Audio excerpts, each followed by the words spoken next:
So let's go through some of our blocks. Let's show ourselves. Let's see what else they could mean. And then it's important that we start teaching this stuff really early on to our white belts. Because is there anything wrong with white belts knowing that a block could also be a life-saving self-defense technique? I mean, isn't that what they're there to learn anyway? Like if I'm teaching white belts today, and I'm thinking, okay, I'm going to teach you a jodan head level block, I should fairly soon in the game, fairly soon within the next lesson or two, also show you and teach you how this is a really powerful self-defense technique against the grab. Does that make sense? So let's go through them. I'll go through them. We'll indicate, we'll show where it all sort of ties and how it looks, from basics to self-defense, and then we'll get you guys working on it as well. So the first one we'll do is jodan. So as we know, jodan you face me. You can attack me. Okay. So here's the big thumb. Big bad grab. Okay. So as we know, head level block. Okay. This, of course, we understand the basics. Yeah. We understand we're not blocking around here. We've got to cover the face and the head level. Must come up through the shoulder and straight through and twist away, slightly leaning away. That's all technical stuff. Yeah? We understand early on we use head level block with zenputsudachi as well. Zenputsudachi is, again, it's a very powerful forward stance, a lot of stability, a lot of strength, a lot of forward focus. Yeah? When we're pushing through in zenputsudachi, there's a lot of momentum with thrusting forward, but it's grounded. There's not a high. Okay? So we're going off of grab now. Okay? So basically, he just grabs my arm here. The concept here is if someone's going to grab me, let's say I was going to pick on him, which I wouldn't obviously, but let's say I was going to try and grab him and pull him away. This is also very important for the kids, and we'll test it in a second. Alright? This is my aim, isn't it? To grab, alright? A thug, an attacker, is going to grab someone smaller and try to just pull him away. Alright? So that's the concept here. If I'm going to get pulled away towards him, I want to, as soon as possible, launch into my defense, which is actually going to be my attack. I'm using my block as my weapon. So all I'm doing is in slow motion, I just put my weight, I'm coming through, using my returning arm, pulling back, what's that called? Hikite, yes? So I'm pulling that back, I'm striking through, okay? So he grabs and tries to pull me away, and I'm kind of taking his head off. Now notice I'm stepping through in my stance. I'm pulling the arm back. I don't want to leave this here because if that stays here, yes, is he pulling me away? Okay, I've got no balance. So what I'm doing is I'm going to ground for a split second. So as he tries to pull away, I'm just going to ground for a split second by just dropping, and then through, straight to here. Make sense? Okay. So the idea with this as well is I don't even have to be accurate, do I? I can just yell out a scream, close my eyes, and just through the motion of just from here, through, and out. All I'm doing is showing us that the days, months, years of training of stepping through from here to there and landing in solid stance, hips forward, hips 45, fronting down, solid legs, back leg straight, pulling arm back nice and strong, not weak. It isn't just, yes, so you can make a nice snapping sound here. How many of these have we done by the time you got to where you are now? How many returning arms back to the waist? Have you been counting? I've been counting mine. Have you been counting? Up to 27.5 million. A little quicker inbuilt in your shoulder if you want to. Just more application you can get these days. Okay, so this is going to generate a lot of strength. A lot of strength through the whole arm body, yeah? So when you're in basics, this shouldn't just be just for the sake of making a geese snap or looking clean and neat. Yeah? This is real powerful. This is punching. That's pulling back. There's just as much power needed for the returning hand as there is for the punching hand. Does that make sense? So months and years of coming through and pulling back as you are, driving this forward and having everything nice and tight, it has to become reflex action. So if it happens that I'm getting attacked, that's going to happen. Make sense? Younger kids, same thing. Someone attacks you, even if I'm off the ground. Doesn't matter, I'm just going to try and launch myself into here. Okay, knee up, into the groin area. Okay? That's how it works. When we do this with groups though, that's the theory. When we do it with groups though, I'll tell you now so that you understand, so you can save some time. Be aware that you use your stance. Launch into your stance. You have to defend aggressively. Defense doesn't need to mean, defense isn't like you got to retreat and cower back. You can block offensively. And I don't mean swear at them as you're blocking. I mean, go forward with it. Like be strong with it. Defense. See, when you're sparring, who spars and does this? This is my sparring, and if I think he's going to attack, right, I'm going to be in defensive mode. If I'm going to attack, I'm going to be in attacking mode. It's just the same thing, isn't it? I'm here, and I'm going to either react to your attack, or I'm going to attack first. Does that make sense? Alright, so partner up, find some space, and just start working on this.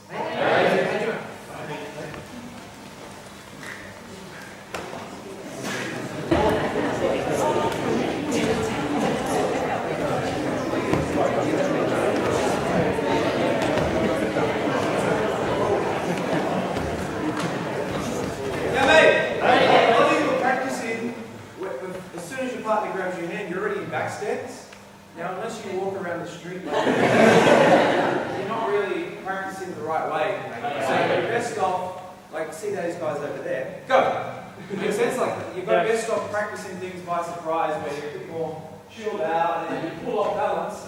It's a lot harder to be off balance, boom! And to find a head level block than it is to start from a good start. So try to be a bit more, less prepared.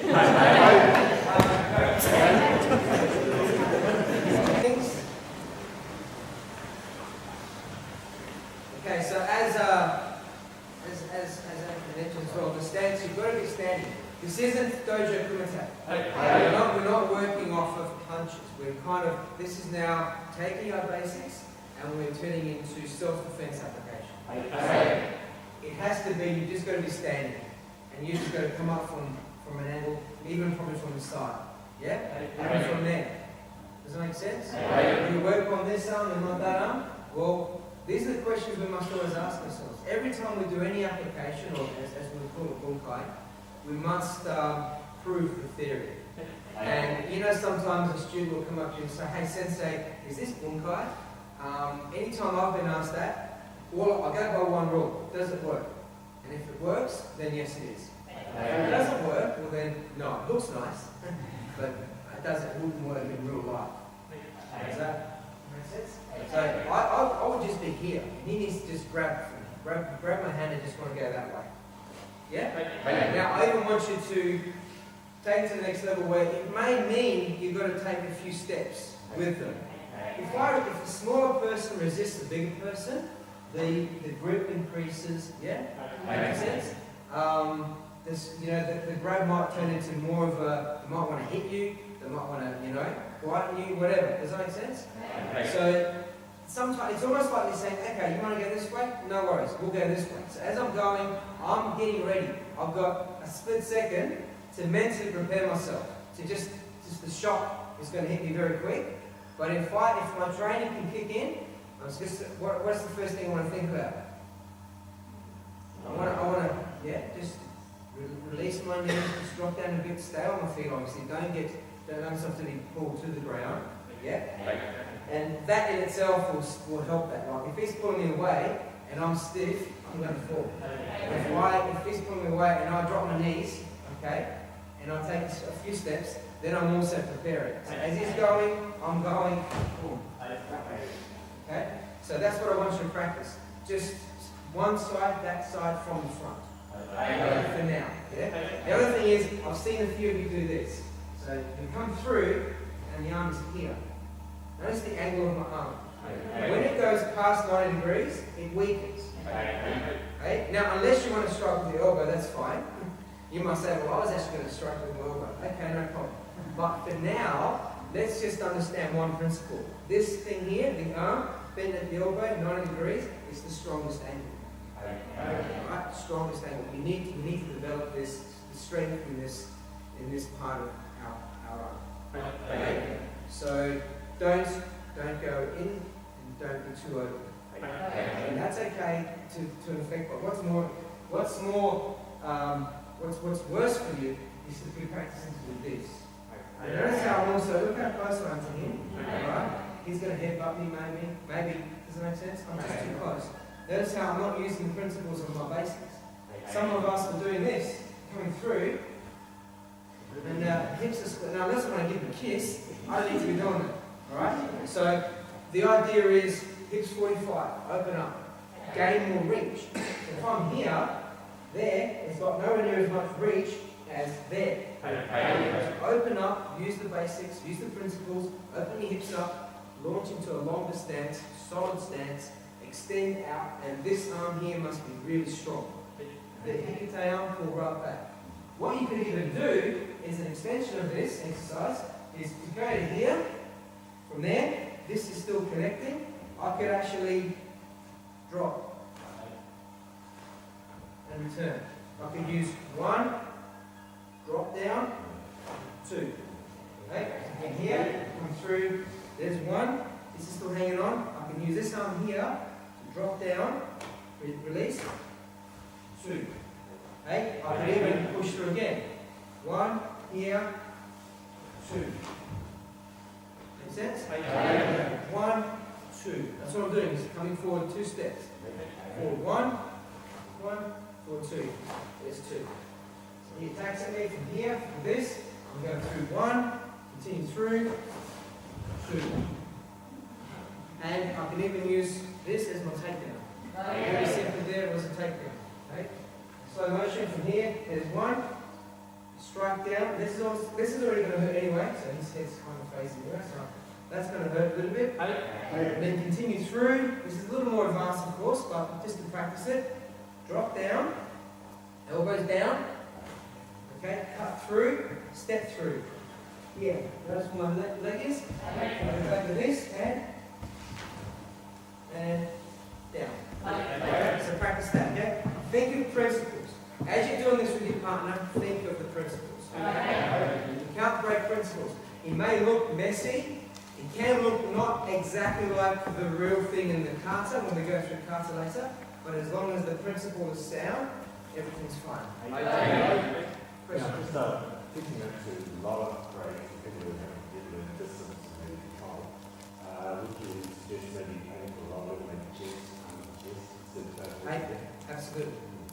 Look, the good thing about teaching it to even white belts or people that are starting, they won't get proficient at this straight away, but to visually to see it is what's going to excite them. So I'm learning to do this, and I might not yet, but at least when they see that, it just takes them to a whole new place. They're just doing this for 6 lessons for 2 months. Does that make sense? So even if you just show them just a little bit of it, they'll see it. They'll like the way it works or looks, but then as they do it, they'll think, well, I can't do it very good, but hey, I'm only just beginning, I'll come back next week. I'll keep doing this to get better at it. Okay? Alright, let's go then. So the other thing is, as an instructor, if you've got them in a group, you can do it. And as they come through, you're good enough to sort of stick your hand up, let them hit your hand, because you trust you're blocking rather than them with the partner. And I feel safer as well doing it to you than to each other. Right, let's go. 2 minutes. Okay, a couple of you are finding, for example, you're not necessarily this way with your feet, and so the next one you're not getting behind. Like you're finding on the first one you're toe to toe, and so you're stopping and going, I did it wrong. You can't stop. You can't ask the attacker, oh sorry, you had the wrong foot forward. You've got to go with what you've got. So if your first knee puts it up, she's here, well then rather than going for the takedown, make your next one like a knee strike to the groin, like going through this side. Or if you're here and you want the takedown, just shuffle forward again with the same legs. You've just got that 1, 2. Like you've got to work with the hand with the cards you've got. Don't ask the dealer, no, I wanted an ace. You've got to go with what you've got. So if the wrong foot's forward, do the opposite foot and make it work for the situation. You've got to adapt. Yeah, mate, just come breathe anyway. Yes. All right. Someone just asked a good question. When we're teaching this stage to begin with, stage one would be you grab so it's mirror image, right? Right arm, grab the left arm. So from here, it's easy to step through and get it on the inside. When we're coming in from the side, okay, let's say he grabs with that arm here. So now I've got this crossover effect here. So let's say I'm here now. Let's say I'm from here. So from here, I might be finding it difficult to go over the top here. Yeah? So very simple, come underneath. Straight. So just adapt. So you do the same thing. He's pulling me away from here. When he wants to, I'm just going to come through, and strike it inside. Here. Okay. More advanced version of this. Okay. See on chin. Okay. 1, 2. Yeah. Take down. Or very basic from there. Just instead of going high, go low. Here. There. The elbow as well. This is going to hurt me here. There's some tender points through here, aren't there? Okay, so straight through. Nice in. This is going to break. This may break ribs, especially when someone's not expecting. Okay? You're opening it up, exposing the rib cage, and striking straight in. So this is what you need to do. This is where we need to start to think more. So especially at our level, okay, this is a bit different. What will we do here? This is not going to work very well. Okay, it's not going to work very well. So what can I do instead? By using the same or very similar action. Okay? Very similar action. Make sense? Especially from here, 1, get to that point as well. Okay.